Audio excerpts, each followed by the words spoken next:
Hey guys, my name is Katherine Barner, host of Cat's Cadenza, and today I'm at Treefort Music Festival with Bart Budwig. How you doing? I'm good. How are you enjoying the festival so far? Good. I got in yesterday and I went to a lot of shows. And then I just got back here again Nice. for some more music. Have you played Treefort before? I, yeah, I've played Treefort last year and this year, and then I've run sound at probably most of the Treeforts. Oh, cool. Just for like a band or two bands or something. Since like there was a post from I don't even know 7 years ago.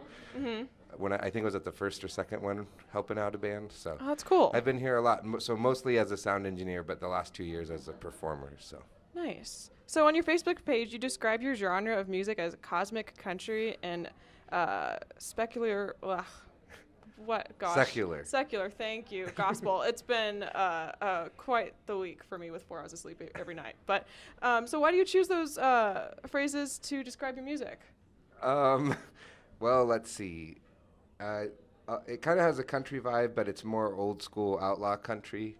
And my lead guitarist is a little psychedelic, so I guess that's kind of, and cosmic I have fits in with the secular gospel because being raised in the church and also loving gospel and soul music.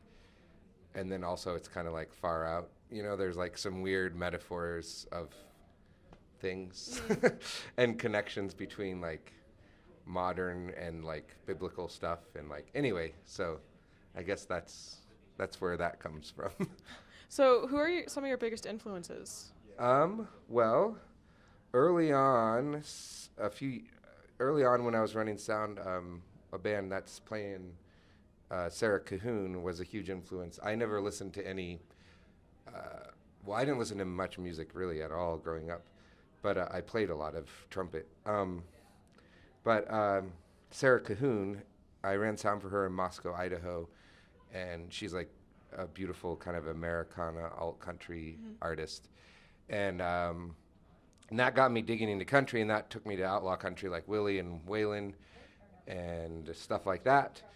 And this is just a few years ago, so I didn't really explore older music till I was in my mid-20s probably. Okay. And then I started getting into Motown and gospel and soul and like Muscle Shoals.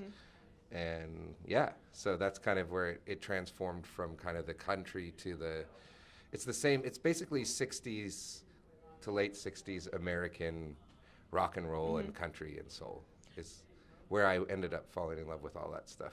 Would you say that your music has evolved or changed at all over the years that you've been playing, writing, and recording? Oh yeah, hugely. My early stuff is much more folky or country or Americana. And then my next album is going to have a lot more like, you know, Rolling Stones and Aretha Franklin vibe, you know, not that I sound like either of them, but, you know, inspiration from those eras of music, I should say. So not only do you write music, but you're also talking about how you are a sound engineer and you do sound for some of the bands, and you were talking about that you're working on some of the other projects currently. So can you tell us about that side of your career with engineering the music? Yeah, for sure. I started writing songs when I was like 20. And then I started to record, and then I started recording other people. And then I went to school, and for about like 10 years, I worked a full-time CNA job, and then also ran sound for all the bands coming through town. And through just having a great promoter that put on great shows once a month, I met a lot of people around the Northwest. And so I went to play music full-time a few years ago and record. And a lot of those bands that I had worked with over the past like 10 years and stuff helped me out. And then also a lot of them want work give me recording work as well, I should say. Because I don't know, I mean, I live in a beautiful building, and I have a pretty simple way to go about recording that I feel like is affordable and has like good results. I do live recording mostly. Okay. So like bands basically like to work with me. Live recording as in they sing and play guitar at the same time. Right. And you do a few takes. Okay. Yeah, I mean, there's like overdubs and stuff, but in general, you're just in a big space with your friends playing music. And so I try to simplify it and make it so that the album can be done quickly. Yeah. So it's more practical for a lot of people. Not because a lot of people don't have time to do all the extra stuff because they Yeah. have families and jobs and stuff. All the honestly. individual takes and having to put it all together and Yeah, but it's actually probably my main income is I've been recording like probably 10 albums a year for people. Wow. I've been busy.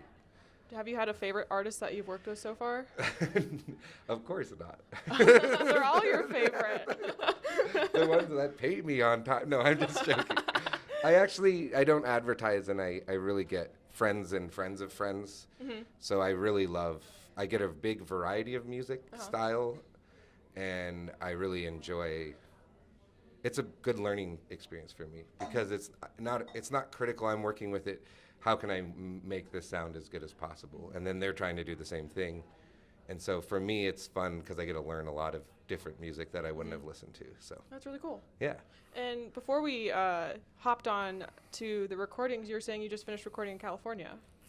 I did. Yeah, I was recording John Craigie in California for a week, and it was great. Mm-hmm. We were just in a like cabin type building, living room, with like drums, acoustic guitar, electric guitar, Leslie, like tons, like 2 amps. It was wild but fun. Nice. So you just finished touring Canada. I just finished touring. Yep, I was over in Montreal, Quebec, and New Brunswick and Nova Scotia. Yeah, and the Maritimes. What do you enjoy about touring up there? Is there anything specific that sticks out to you? Well, this is my first time touring up there, but my family is from there. My mom would go there every summer. Mm-hmm. Her dad's side of the family is from up there. And there was Folk Alliance in Montreal, which is like a music business type thing, but it's like 2,000 musicians in a hotel for 5 days. Wow. And I was in Montreal, and I was like, well, that's 12-hour drive from where my family is. So I ended up visiting them for 3 days and then doing 6 shows. Okay. It was really amazing. My mom is buried in Westover by Halifax, Nova Scotia, and I hadn't visited the grave for like 20 years since she passed away, basically. So it was a really special trip. And then I got to meet just so many. There's a lot of great musicians out there. A lot of them refer to themselves as hillbillies as well. It's like more rural, and there's like lots of fiddle, and like it has a lot of Irish and Scottish influence. But they had a lot of country bands too that were really killer. It was actually, I felt it was similar in a lot of ways to the Inland Northwest. I felt like that's cool. Yeah. So do you have any touring coming up after Treefort? Yeah. So I'm mostly going to be doing the Northwest, like in Idaho, and then California in May, and then I'm going to be touring on a new album sometime in the winter in like a year. But I want to hit Montana. I'll be touring all year around the Northwest in California, and hopefully Montana too. I haven't planned that yet. I just planned it right now. Just that you want to go hit Montana up. Right, yeah, because it's like Idaho kind of, but different. Yeah. So that I know I like it there. So where can the audience find you online? Well, my name is Bart Budwig, so it's like Bart Simpson, and then we have Beethoven, Ludwig von, but it's like Ludwig with a B.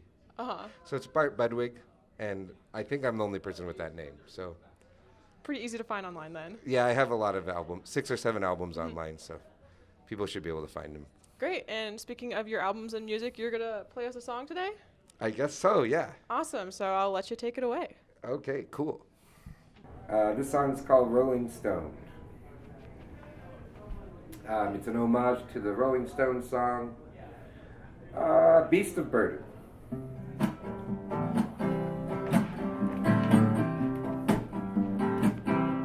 Ain't I good enough to fall in love with? Ain't I good enough here to walk you on? If I'm good enough to fall in love with, am I better off being alone? Yeah, ain't I bad enough to fall in love with? Ain't I bad enough to take you home right now. If I'm bad enough, yeah, to fall in love with, am I better off from being alone? Pretty, pretty, pretty, pretty, pretty, pretty girls. Pretty, pretty, pretty, pretty, pretty, pretty girl. Yeah, I'm not too blind to see you're not in love with me. Ain't I rough enough, yeah, to fall in love with? Ain't I tough enough? I will build you a home. I need some materials if I'm rich enough, yeah, to fall in love with. Am I better off Rolling Stone? Pretty, pretty, pretty, pretty, pretty, pretty girls. Oh, pretty, pretty, pretty, pretty, pretty, pretty, pretty girls. I'm not too blind to see you're not in love with me.